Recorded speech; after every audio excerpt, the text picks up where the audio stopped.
Mas acho que o trabalho do branding é justamente isso. Tudo faz sentido. Parece que uma terapia, uma autoanálise, né? A gente só revela quem a gente é de verdade. E você ajudou muito a gente em todas essas áreas da pirâmide que você ajudou a gente a montar, né? Seja no território, confortavelmente brasileiro. Enxergar a realidade, ter um diagnóstico bom e preciso pode ser a melhor arma para você transformar o seu negócio, né? Lógico, sem ignorar o que você tem de bom. Sim. Você tem que aproveitar o que você tem de bom, focar nessas coisas que você tem de bom para poder suprir esses gaps aí que você possa ter.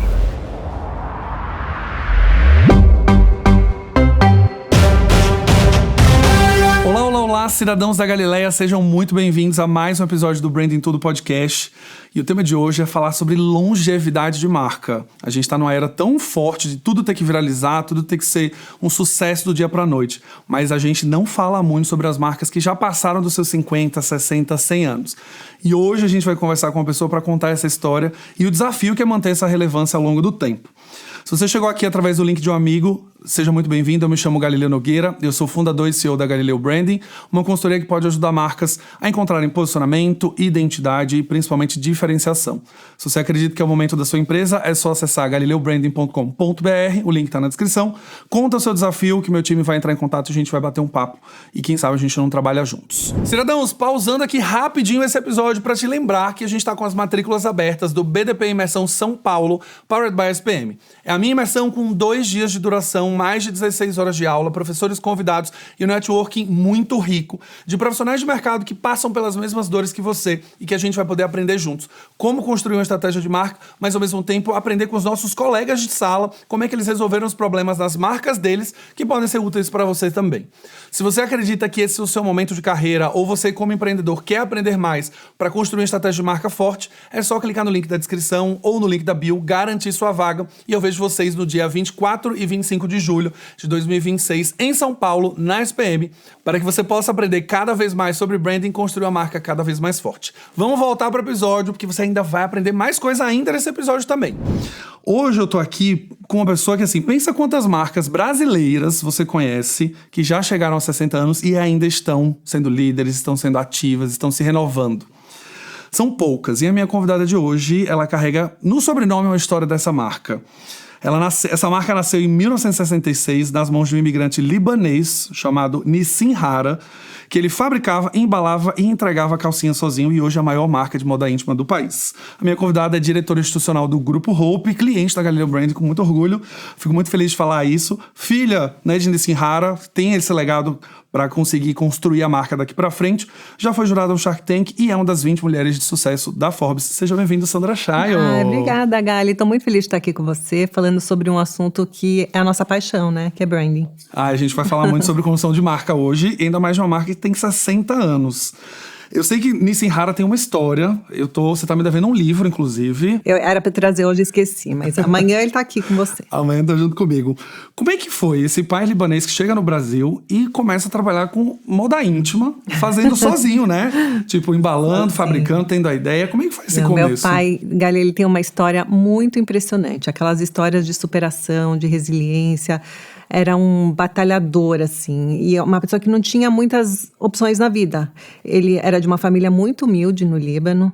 Ele saiu do Líbano aos 21 anos, imigrou. Ele perdeu o pai dele muito cedo, quando ele tinha 12 anos, numa família de 8 irmãos. Ele e o irmão mais velho tinham que trabalhar para colocar comida na mesa. Ele, ajudado por um tio-avô nos Estados Unidos, decidiu sair do Líbano para desbravar o mundo. E acabou chegando aqui no Brasil, amando desse tio, e começou a empreender com outras coisas. Ele sempre foi muito de aproveitar oportunidades. Ele chegou aqui em São Paulo, ele morou 5 anos em Belém do Pará. Você é de onde mesmo? Eu sou de Aracaju. Aracaju, tá. Então, mas ele morou lá no norte, muito tempo, muitos anos, tentando achar uma oportunidade, mas ele viu que o futuro dele estaria aqui em São Paulo, veio para cá e começou a trabalhar no Brás e na 25 de março, vendendo. Ele era muito bom vendedor. E aí um amigo dele disse que estava faltando calcinhas na praça. Ele tinha uma fábrica de meia calça e falava que os clientes pediam, os lojistas pediam calcinhas e ele não tinha para fornecer. Daí que veio esse insight dele montar uma fábrica de calcinhas. Então a Hope nasceu em 1966 como uma fábrica de calcinhas. E meu pai sozinho, imagina um imigrante libanês, não conhece a cultura, mas ele gostou muito do Brasil porque era muito parecido com o Líbano. Ele chegou no Rio de Janeiro, primeira vez que ele chegou no Brasil. Então imagina, a calçadão, a orla, a praia, o mar. Então ele decidiu que era aqui que ele faria a vida dele. E quando ele chega em São Paulo, começa a vender, fabricar as calcinhas dele. E ele fabricava, ele vendia, ele entregava, ele cobrava. Era aquela pessoa que fazia de tudo, né? E ele colocou nessa empresa tudo que ele tinha. Que era o quê? Esperança. Né? Por isso o nome era Hope. a única coisa que ele tinha mesmo, A né? única coisa Chegando que ele no Brasil. tinha. O nome Hope, então, por causa disso. E aí ele foi crescendo, prosperando. Em 1969, os irmãos dele chegam do Líbano. Dos 8, 4 vieram para cá, para o Brasil, e 4 foram para a França. Metade da minha família mora na França. E os 2 irmãos homens se juntam a ele no negócio, daí que ele começa a crescer e prosperar mais, porque ele passa a fazer o que ele mais sabia fazer, que era vender. Os irmãos passam a cuidar das outras áreas, da produção, das finanças e tudo mais, e aí eles deslancham, né?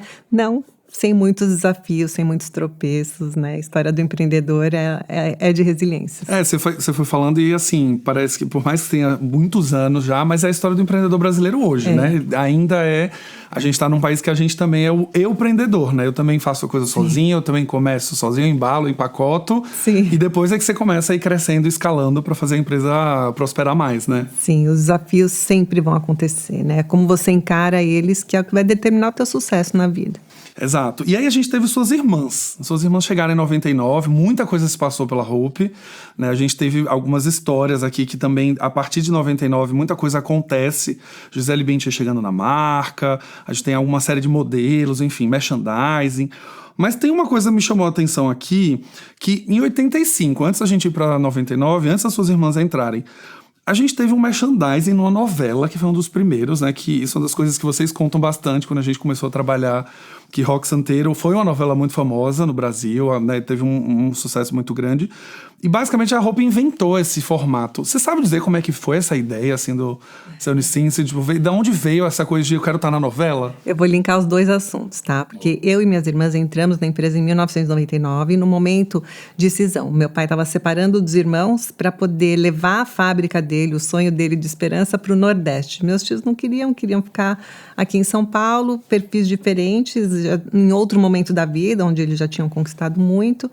E essa história da minha entrada e da entrada das minhas irmãs na empresa transformou a empresa como nesse primeiro momento que ele fundou a empresa. Foi uma reviravolta e o primeiro momento que eu participei de branding, porque a gente fez uma reestruturação no nosso branding, porque a Hope não era a empresa que eu queria trabalhar. Ela era uma marca muito conhecida, muito querida no Brasil inteiro, muito conhecida pela qualidade, pelo conforto, mas era uma marca muito popular, uma marca que era vendida em lojas de departamento, no grande varejo. Não existiam lojas monomarca no setor, não existiam. Existiam multimarcas e lojas de departamento que tinham lá o seu setor de lingerie, calcinha, sutiã, enfim. E nesse momento, o que a gente decidiu fazer foi aproveitar o que a marca tinha de melhor, aproveitar as oportunidades que a vida te traz e transformar naquela marca que a gente desejasse. O que a marca tinha como valores? Sempre. E é o motivo pelo qual ela existe hoje, é uma marca relevante, é uma marca que está aí parecendo com crescimento de startup, uma marca de 60 anos. Uhum. É essa visão de longo prazo e é essa história de construir marca para geração de valor. A história da Hope é uma história de empreendedorismo, uma história de construção de marca para geração de valor e uma história de uma sucessão muito bem conduzida. Acho que esses são os 3 principais temas assim, que definem o que é a Hope, o que é a Hope, seja na época do meu pai, seja na nova geração, né, que é comigo e com minhas irmãs.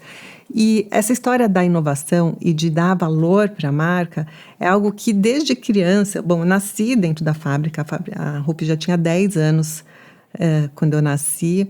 E eu sempre questionei meu pai por que ele investia tanto em marca, em branding, em comunicação. afinal, não tinha loja. Ele não vendia direto para consumidor. Ele vendia para um lojista e o lojista vendia para as consumidoras, através de distribuidor, de representantes comerciais. Era uma cadeia muito longa, né, até chegar na consumidora final. E ele sempre falou que investir em marca não é um gasto de dinheiro, é investimento mesmo e pensando nesse longo prazo. Sempre foi uma paixão dele. Então, em 1985, o que eram as mídias? Não existia internet e todas as casas que tinham uma televisão, essa TV estava ligada numa novela, que era a novela Roque Santeiro. Foi a primeira novela de grande sucesso assim, no Brasil, audiência 100%. E aí um dia ele estava assistindo a novela, uma noite, ele assistindo a novela, e ele teve uma ideia. Ele liga para o publicitário que atendia a Conta da Roupa na época, uma agência que na época era pequena, Agnello Pacheco, e fala assim: Agnello, eu quero entrar na novela. E o Agnello responde: ok, vou bolar um comercial e a gente coloca no intervalo da novela. Ele falou: não, você não está entendendo. Eu quero estar dentro da novela, com os personagens falando da minha marca fazendo parte do enredo da novela. Aí ele falou: vou tentar. Conversou lá com o Dias Gomes, tal, não sei o quê. E assim aconteceu o primeiro merchandising numa novela no Brasil. A Globo até hoje usa esse case, né? E hoje merchandising, enquanto que não é da receita, né, das grandes emissoras, tem Big Brother, né? Mas na época foi uma super inovação. E essa cultura da inovação permanece até hoje, não só em marketing, mas em produtos, em meios de venda, sistemas de venda, em todas as áreas, sistemas produtivos, em tecnologia. A Hope não é uma empresa de tecnologia, mas envolve tecnologia, inteligência artificial em todas as áreas. Então, acho que esse é um pouco um resumo, do segredo desse sucesso de você ser fiel aos seus valores, aos seus princípios, no que é importante e relevante para a cultura da tua empresa, da tua marca, e que possa se permear aí ao longo do tempo. Durante muito tempo. Isso foi falando e foi engraçado, né? Você falou de Roque Santeiro 85.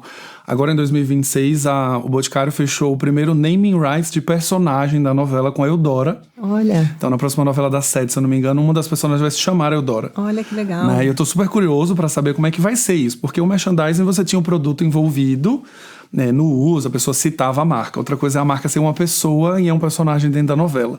Então, será que vai ser um vilão? Será que não vai ser? Será que vai ter os valores da marca nos valores do personagem? Então, acho arriscado. E como toda inovação, é arriscado. A gente, quando está propondo algo novo, a gente está correndo um risco. Não só financeiro, né? Porque ele deve ter um investimento alto para fazer isso. Com toda certeza. Na época de Roque Santeiro, era alto para o tamanho da empresa naquela época, mas nada comparado aos merchandising de hoje em dia. E na época não se calculava a minutagem, né? Não se cronometrava. O tempo de tela, né? Era uma coisa meio que orgânica, nem a quantidade de inserções. Então, hoje em dia mudou muito, mas quando você se propõe a fazer algo novo, você corre uma série de riscos. Pode dar muito certo, pode não dar. Mas se não é nada que vá comprometer a marca, a empresa no longo prazo, eu acho que a gente tem que mesmo se arriscar. Tem que se arriscar. É isso que eu tava pensando aqui, de onde veio essa coragem também, né? Em 85 ter uma ideia e falar, vou apostar minhas fichas dessa, aqui, né?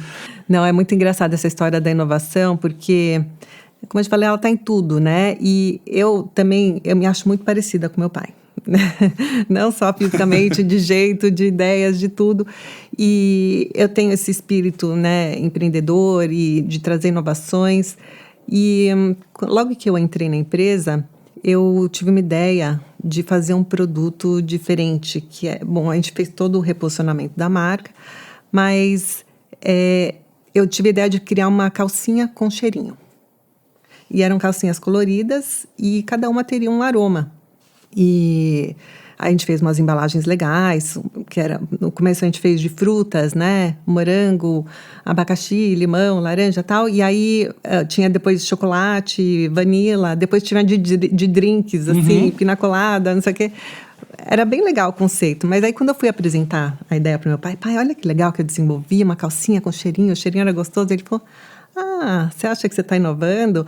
Lá em 1970 e não sei quanto, eu fiz a mesma coisa. Ele lançou uma calcinha perfumada lógico que a tecnologia mudou muito. Agora, quando eu lancei, ela durava, sei lá, 100 lavagens e tal. Na época que ele lançou, ele colocava no tambor da tinturaria a essência, aí ela saía em 1, 2 lavagens, né?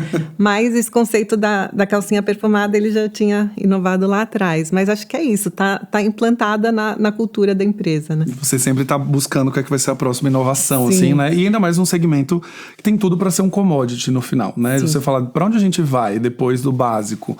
Que é... Como é que você pode agregar valor, né? E, assim, isso é uma coisa que foi a grande virada da empresa e por isso que ela se mantém relevante no mercado até hoje. A gente, quando eu entrei, vou te contar então cronologicamente a história, né? Quando a gente decidiu entrar, eu e minhas irmãs, ninguém melhor do que os nossos pais para saber a nossa personalidade, onde cada uma iria se encaixar. Então, a Karen, minha irmã mais velha, entrou na parte financeira, administrativa. A Daniela, menor, ela é bem carismática, então foi com ele para as vendas, com os representantes, atuar junto aos representantes comerciais. E eu fui para produto e marketing, né? Porque, na verdade, ele tinha uma preocupação que meu pai não ligava para dinheiro. Que bom, ele né? não ligava para dinheiro. Se perguntava quanto ele tinha no banco, ele não tinha a menor ideia. Se perguntava se minha mãe não colocava dinheiro no bolso dele, ele saía sem dinheiro. Na época não tinha cartão, essas coisas. E aí ele colocou então a Karen no financeiro para saber onde o dinheiro estava indo. Só que a gente tinha uma estrutura verticalizada. E aí quando ele levou a fábrica para o Ceará, ele terceirizou, começou a passar, porque a gente tinha a fiação, a gente produzia o tecido, a malha de algodão, a renda, o elástico, a tinturaria. 100% da cadeia. Aí, quando a gente foi para o Ceará, a gente virou a confecção. E a gente passou a comprar a matéria-prima. E aí eu fui para compras, para entender de onde estava vindo aquelas toneladas de tecidos e rendas que a gente estava comprando. E aí eu comecei a me envolver no produto. E aí, me envolvendo no produto, tinha que me envolver na comunicação, em como que eu ia comunicar essa mudança no produto, né? E aí que foi a grande virada aí já dessa nova geração, porque a gente começou um reposicionamento da marca, né? Que começou, então, nos produtos, reformulando todo o mix, passou pela comunicação e culminou com a nossa entrada no varejo através do sistema de franquias. E isso acho que virou o jogo para a gente e virou o jogo para o setor, porque hoje eu vejo que quem não gerou valor para sua marca através do varejo, porque o varejo não é só ir lá montar uma lojinha e começar a vender direto ao consumidor. Você tem que se preocupar com a ambientação, com o aroma da loja, com a música que toca, com o treinamento da equipe. Então, acho que foi um movimento muito importante que transformou a nossa realidade. E a gente conseguiu, assim, agregar mais valor para o produto. Você imagina que antes eu vendia em lojas que tinham outros produtos similares e lojas de departamento, principalmente, era uma guerra por preço. E se eu queria colocar um lacinho na calcinha, eu não conseguia, porque ia aumentar o preço, o meu cliente ia comparar os preços, vai falar, do teu concorrente está mais barato, eu vou comprar do teu concorrente. Então, já tinha uma barreira de entrada antes do próprio comprador do varejo, né? Isso. Então, daí que eu tive a sacada assim, eu quero ter meu próprio espaço, né? Começar a poder agregar valor para os meus produtos. Então, foi daí que nasceu esse insight de montar uma rede de varejo, e o sistema de franquias foi o canal que a gente vislumbrou, porque o meu pai tinha uma questão que ele queria que muitas pessoas vivessem de roupa. Acho que quem vem de baixo tem muito isso de querer retribuir para a sociedade. E ele era apaixonado pela venda direta. Você que eu lembro dessa história lá na convenção. Que a gente falou que tinha essa coisa do sonho de muita gente usar roupa e não necessariamente era uma mulher vendendo roupa nas portas, né? Podia ter outra forma de todo mundo usar roupa também. É isso. Porque venda direta é aquele exército, né, de revendedoras, e principalmente mulheres. Meu pai era apaixonado por mulheres. Bom, ele empreendeu com um negócio totalmente feminino, né? Uma fábrica de calcinhas. Hoje tem produtos para homens, tem outras categorias, mas era um negócio super feminino. Ele teve 3 filhas, 5 irmãs. Então, ele era minha mãe era rodeado por mulheres. Mão de obra na confecção é basicamente feminina, né? Costureira, geralmente, que está atrás de uma máquina de costura. Então, é essa coisa com as mulheres. E na venda direta, são muitas mulheres revendendo os produtos. É aquele exército de mulheres que muitas vezes são chefes de família, que sustentam suas famílias. Então, ele queria oferecer isso para elas. E ficou um cabo de guerra, assim, entre eu e meu pai. Ele tentando ir para esse caminho e eu para as lojas em shopping. Na época estava acontecendo o boom dos shopping centers no Brasil. E eu convenci ele falando, tudo bem, você não vai ter um exército de mulheres revendendo roupa, mas você vai ter uma série de empreendedores vivendo de roupa e contratando mulheres para vender a sua marca. Sim, dentro das lojas, né? Era só uma outra forma de enxergar sim. isso. E hoje a gente tem um exército maravilhoso. São quantas franquias hoje, Sandra, que a gente já tem? 350. Aí eu achei muito legal na convenção, quando vocês mencionaram de uma maneira muito grata a primeira pessoa que acreditou, né, na primeira franquia, que segue até hoje, né? São mais de 20 anos. Sim, 20 anos. 20 anos já com Hope. Mais de 20 anos. E, assim, foi a nossa cobaia, porque a gente não sabia fazer varejo, né? Então, eu fui buscar... Ela era uma cliente multimarcas, tinha uma loja no Brás. O sogro dela tinha sido um dos primeiros clientes do meu pai. E sabe aquela cliente chata? Eu falo isso pra ela. Eu não quis falar na convenção porque ia pegar mal, mas... Os franqueados ali, né? Aqui estamos só entre a gente, sim, né? Não tem ninguém vendo aqui, gente. Tá... Esquece, aqui não tem ninguém assistindo. Mas aquela cliente incrível. Eu tinha 3 clientes que, quando eu chegava em casa, eu ia lá, né? Apresentava a coleção e saía arrasada. Voltava para casa arrasada. Nada era bom, assim. Nada tava legal. Reclamava de tudo. Ela reclamava até da caixa. Sabe a caixa que a gente entregava os produtos? Então, falava, é com essa pessoa que eu quero casar, né? Para montar esse business. E ela topou ser essa nossa cobaia e aprender junto com a gente a fazer varejo. E a nossa primeira loja, então, nasceu no Shopping Center Norte, em dezembro de 2005. Era dia 22, eu estava lá, eu e a Regina, montando, a gente não tinha cabide. Sabe, coisas assim Vocês que... Era realmente um piloto, né? Vocês estavam aprendendo a montar uma loja, o brinquedinho. E aí as pessoas paravam, a gente tinha tirado o tapume e colocado aquele adesivo, assim, enquanto a gente estava montando a loja. E as pessoas olharam, então, na fachada, a Hope, começaram a parar e bater no vidro. Uau, uma loja só da Hope, porque até então não tinha. Não era só multimarca, né? No varejo ali. E aí começaram a fazer fila na porta para querer entrar, de curiosidade mesmo, para saber o que tinha. Então, foi uma experiência, assim, que eu lembro como se fosse hoje, assim. Montando a loja, né? Ô, Sandra, e vamos fazer agora, pular no tempo, né? Que eu acho que aqui a gente já falou de bastante coisa do que era a Hope no início. Mas a gente agora tem um outro desafio. No Brasil, a gente tem poucas marcas que realmente conseguiram passar dos seus 50, 60 anos. A gente teve uma conversa lá na convenção. Tem marcas icônicas, né? Granado, Tramontina, Chamate, que são marcas muito famosas. A Hope tem 60 anos. Qual que é o desafio agora? Agora que se construiu tudo isso, já tem mais de 350 franqueados, já tem um exército de mulheres que usa, divulga, comunica. A gente tem agora TikTok, rede social, as pessoas falando da marca espontaneamente. Qual que é o desafio para continuar sendo relevante nos próximos 60? Olha, Galho, o desafio é justamente esse. Como você se mantém relevante ao longo dessa transição de gerações. Imagina, eu tenho certeza que a tua avó usava Hope. E aí a tua mãe, a tua tia e, assim, essa nova geração, a geração do TikTok agora, a geração dos meus filhos, até dos meus netos, dos netos das minhas irmãs já têm netinhos. E é isso que me encanta mais. Como é que a gente se mantém relevante para todas essas gerações? Eu recebi um comentário ontem nas redes sociais, uma caixinha do Instagram, né, que eu recebi, de uma mulher que falou, nossa, eu usava Hope na minha infância, e agora que eu descobri você aqui na internet, me lembrei da marca e voltei a comprar Hope. Que legal. Então, olha só, tipo, o meu papel na internet, agora tem, né, toda essa questão de... as pessoas quererem saber qual que é o CPF por trás dos CNPJs, né? E como isso transformou o mundo. Acho que são nessas pequenas coisas que uma marca, uma empresa tem que se manter relevante. Tem que estar sempre atualizada, sempre se desafiando, sempre inovando.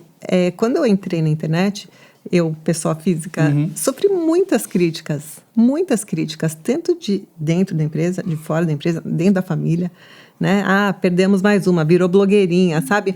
Olha quanto isso é importante hoje para me manter relevante enquanto marca para essa transição de gerações. Então, eu acho que é isso, a gente se manter sempre atualizado com o que está acontecendo no mundo, não só redes sociais, né? Tô usando isso como exemplo, sim, mas em tudo. O que as pessoas querem consumir, de que maneira elas querem consumir. É em loja física? Não é mais. Elas querem consumir hoje no celular. Então, você tem que estar disponível em todos os meios de acesso, a marca tem que estar disponível. Você tem que ter o melhor produto, não tem dúvida. Você tem que ter qualidade, você tem tudo que é valor e é intrínseco à marca, vai permanecer lá.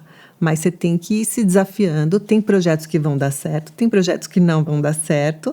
Mas se você não se arriscar, não ter coragem, sim, né? Volta para coragem.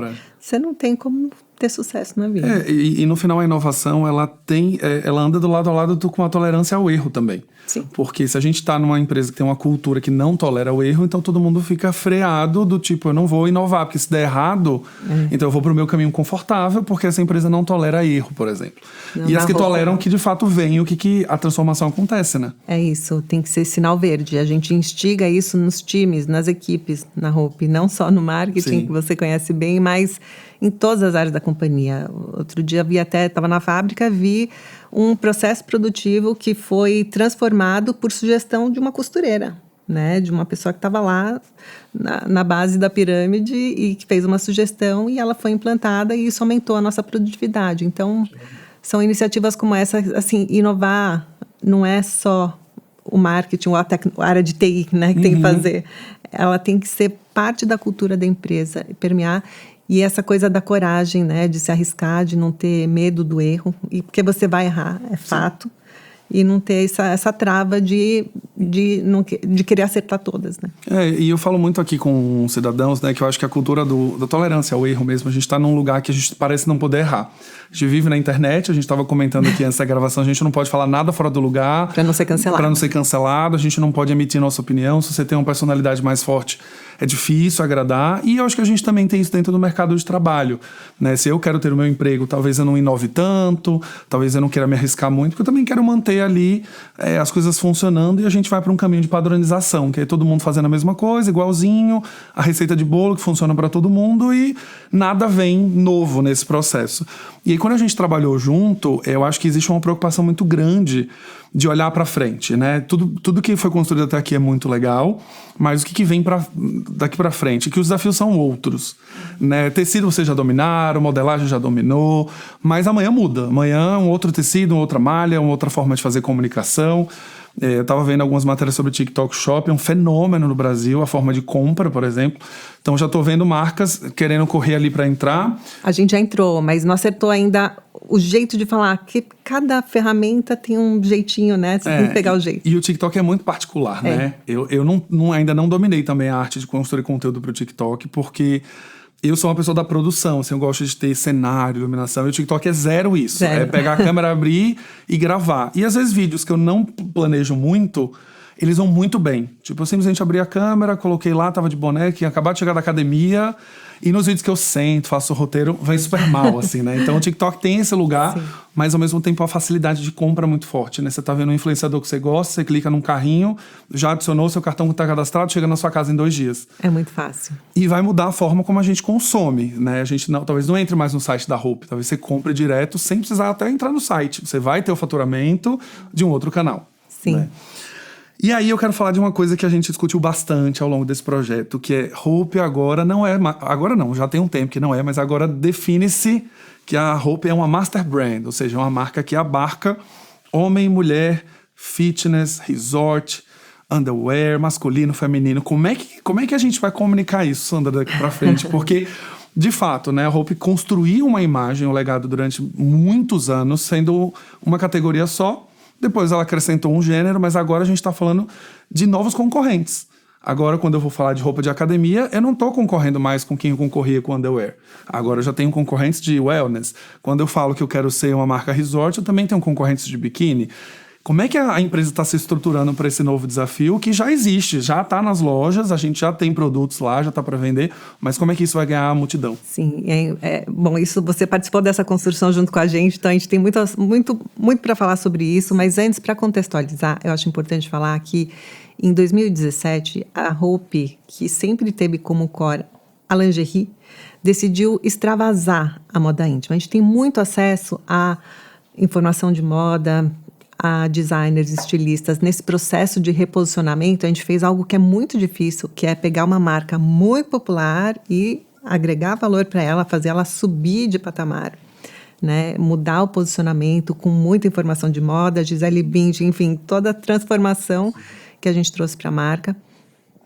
E num determinado momento a gente viu que a gente podia fazer mais, ir além, porque a moda íntima, ela está escondida embaixo da roupa, né? Ela não deixa de ser moda, uma super, na minha opinião, a mais importante ferramenta da moda. Ela estrutura uma roupa, ela estrutura a autoestima de quem veste e, enfim, tudo que é verdadeiro vem de dentro para fora, mas a gente decidiu nesse momento extravasar.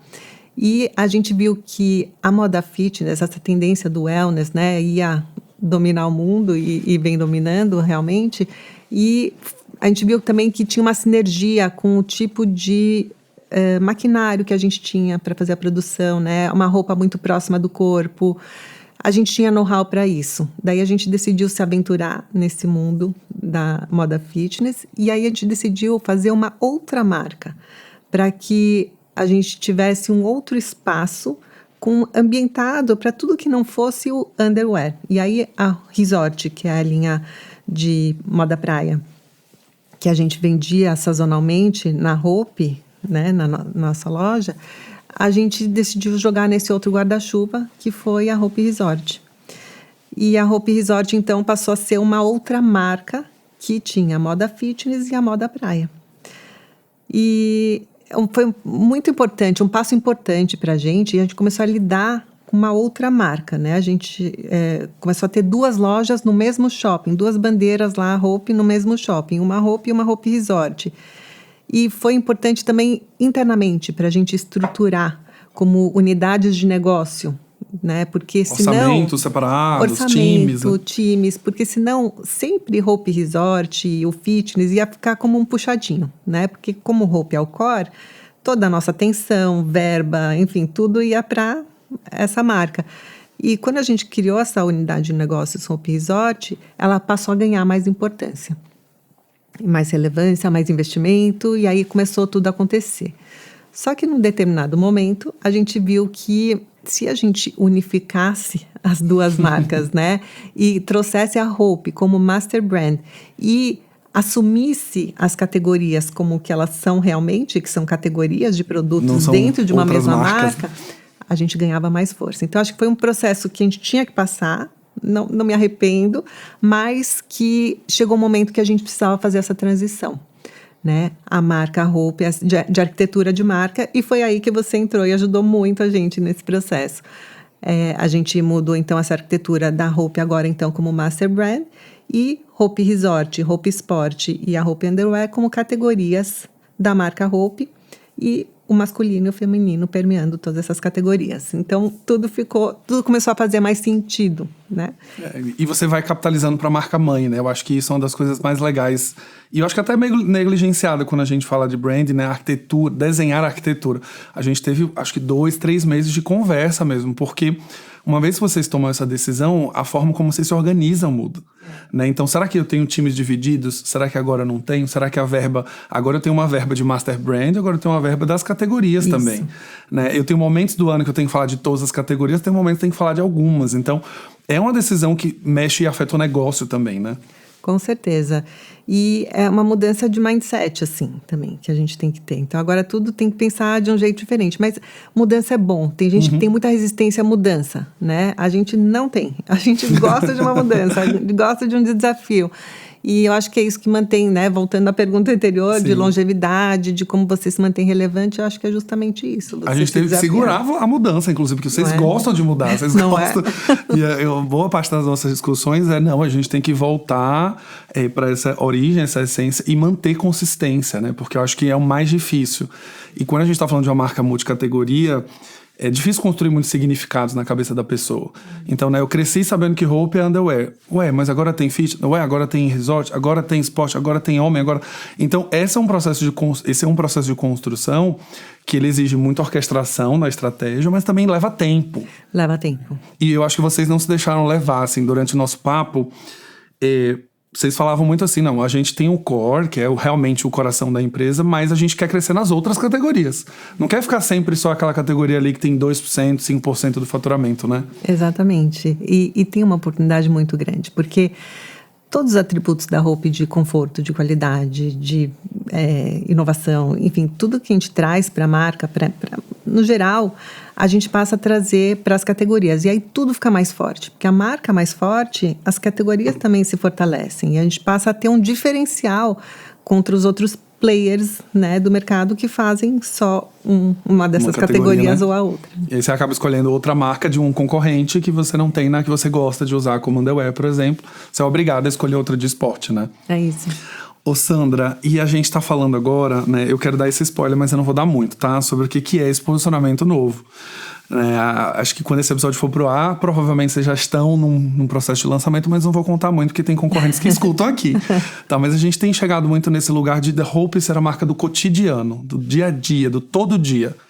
Né? Como é que a gente teve muitas conversas, mas eu acho que era legal os cidadãos ouvirem como é que esse conceito hoje reverbera dentro da empresa, porque quando a gente apresentou, depois a gente começou a ouvir, eu conversei muito com os franqueados também, que é quase como se fosse tão simples, mas ao mesmo tempo todo mundo falou, nossa, mas faz muito sentido imaginar que eu acordo, tem uma roupa pra mim, durante o dia tem uma roupa pra mim, e na hora de dormir tem outra roupa pra mim, né? Mas acho que o trabalho do branding é justamente isso. Tudo faz sentido.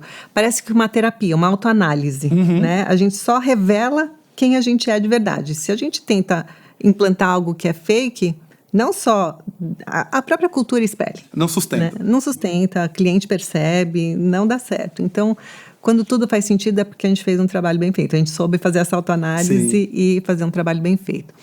E você ajudou muito a gente em todas essas áreas da pirâmide que você ajudou a gente a montar, né? Seja no território, enfim, posicionamento, território confortavelmente brasileiros, né? A gente tem uma série de... Assim, para chegar nesse tema foi complexo, mas você entender, né? Nós somos brasileiros, a gente fez a campanha com a Márcia Sensitiva. Que outra marca de lingerie do mundo poderia fazer uma campanha com uma senhora de 60... sei lá, 70 anos, não sei quantos anos acho que era mais ou menos isso. Mas é só porque no Brasil... Né? Que fala de astrologia. É só no Brasil que tem essa cultura da calcinha do Ano Novo, né? Da calcinha colorida, calcinha da sorte. Então, é muito brasileiro. Temos coisas... Somos uma jabuticaba. Então, vamos assumir isso. E a questão da tagline, enfim, do jeito da gente se assumir para o mundo é justamente isso. Porque a gente pensou o seguinte... A gente faz parte... do dia a dia das pessoas. A gente acorda, a gente veste nossa roupa íntima, a gente toma banho, a gente veste nossa roupa íntima, a gente vive nosso dia, passa o dia de roupa, todos os dias, e dentro desse mesmo dia, a gente pode ter várias personalidades. Tem dia que eu acordo me sentindo mais... básica, eu quero uma coisa mais comfy, tem outro dia que eu quero me sentir mais sensual, tem outro dia que eu tenho um evento especial.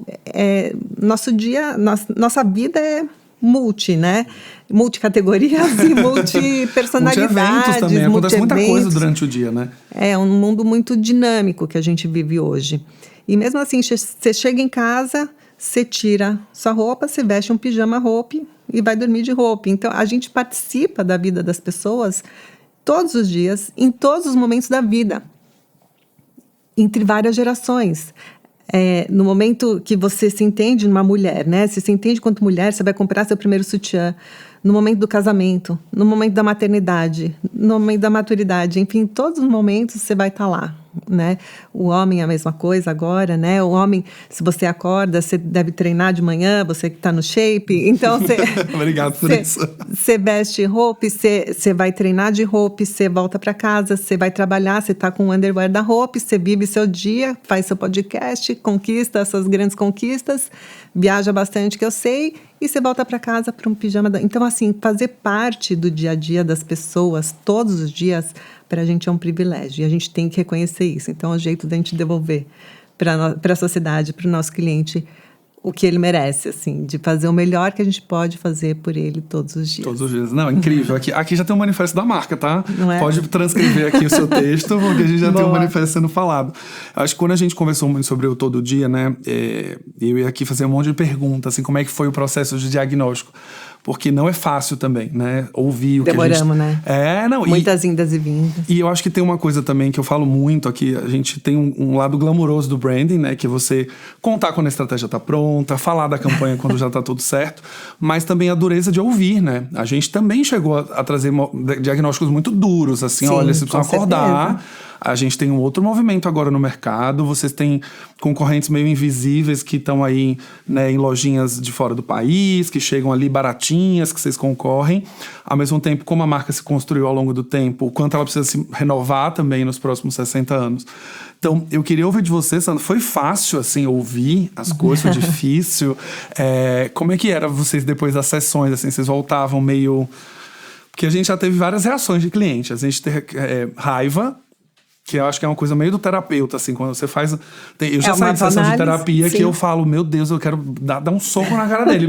Mas é aquele soco que você pensa no outro dia, cara, mas ele tem razão. Está me incomodando porque tinha razão. Como é que foi quando a gente começou a levar para vocês esses questionamentos? Vocês vão ser agora uma master brand, não é mais só sobre mulher, vocês ainda falam muito de mulher, se a gente tem que começar a falar de homem agora, né? Os KVs não podem ter só mulher, tem que ter homem também. Como é que foi chegar em casa? É o que você falou, é uma autoanálise, então tem coisas que doem. Mas a gente gosta de ser desafiado, sabe, Gali? A gente, se você viesse pra gente e falar, não, tá tudo lindo, deixa como tá, só muda aqui um detalhezinho, não ia ser legal. A gente precisa ouvir as verdades, porque isso precisa...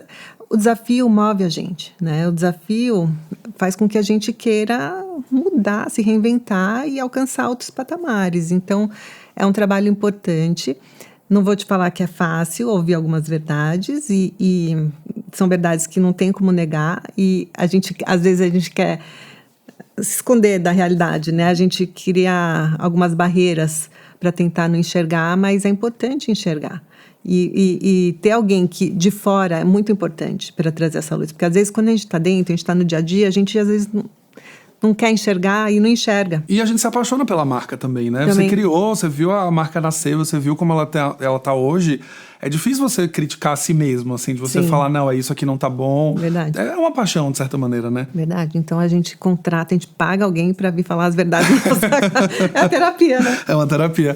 Eu entrevistei o Richard Stade, da Aramis, e ele também trouxe esse ponto, assim, a gente não foi cliente deles, né, a gente não trabalhou com eles, mas eles falaram, olha, quando a gente viu a pesquisa de mercado e a gente entendeu que a gente não era um top of mind, que as pessoas não estão pensando na gente o tempo inteiro, que tem outras opções, não foi fácil, né, e eu tenho muito essa missão aqui no podcast, às vezes eu converso com um cliente e falo, essa pesquisa tá errada, né, não, isso aí, não, eu tô na roupa há 60 anos, eu sei como é. Né, eu sei como é o consumidor, eu estou no dia a dia na ponta. E a gente tem um dado na mão que conversa com o consumidor. A gente conversou com o consumidor, a gente pesquisou, a gente trocou uma ideia, a gente recebeu esse feedback. Então, acho que as marcas que conseguem se reinventar são as marcas que estão abertas a ouvir. O Richard mesmo falou isso, ele falou, doeu, eu não queria acreditar nos dados, mas eu percebi que era isso que ia me fazer ir para o próximo salto. Enxergar a realidade, ter um diagnóstico bom e preciso pode ser a melhor arma para você transformar o seu negócio, né? Lógico, sem ignorar o que você tem de bom. Sim. Você tem que aproveitar o que você tem de bom, focar nessas coisas que você tem de bom para poder suprir esses gaps aí que você possa ter. Isso é uma das coisas que aqui a gente podia ter outro episódio, né? Porque a Hope, ela não decidiu fazer um rebranding. A gente falou muito sobre isso, eu acho que você estava prestando atenção, você usou sempre a palavra reposicionamento. Então, a essência continua, eu só mudo o meu lugar no mercado. Eu mudo meu lugar ao sol. Eu acrescento uma categoria, eu trago uma inovação, mas a minha essência permanece a mesma, né? E num momento muito importante, porque há muitos anos a gente não fazia esse trabalho de revisitar a nossa marca.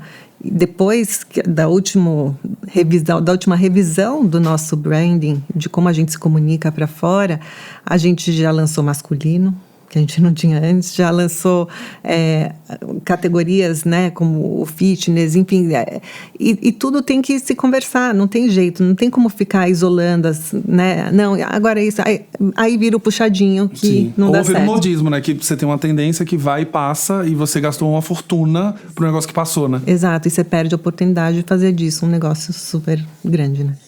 Sandra, a gente poderia ficar horas aqui conversando, eu tô muito ansioso de ver a campanha no ar, porque eu acho que, né, e a gente vem falando assim há um tempo, as pessoas não sabem os bastidores, né, quando a gente fala de um trabalho de reposicionamento de uma marca com legado, esses dias eu gravei um conteúdo falando sobre isso, tem uma responsabilidade muito grande, né, o grande desafio quando você pega uma Tiffany, quando você pega essas marcas que tem 150, 200, é sempre remetendo à origem, sempre remetendo ao início, nunca eu agora gosto de rosa, esquece o preto, e agora é o rosa, daqui a 10 anos agora é o amarelo.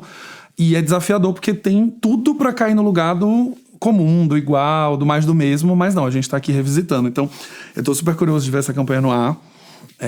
A gente poderia falar aqui muito sobre, né, esse fenômeno de rebranding também. A gente tá vendo muito rebranding acontecer e eu critico muito porque acho que são desnecessários.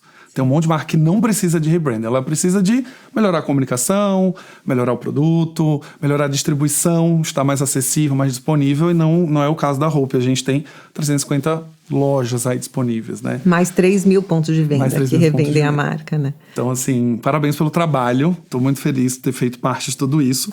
E para a gente fechar, empreendedores que estão ouvindo a gente. Aqui no podcast a gente tem 26 mil ouvintes. Então a gente tem metade de profissionais de mercado que trabalham gerenciando marcas e a outra metade de empreendedores que já tem uma marca e está querendo dar o próximo salto.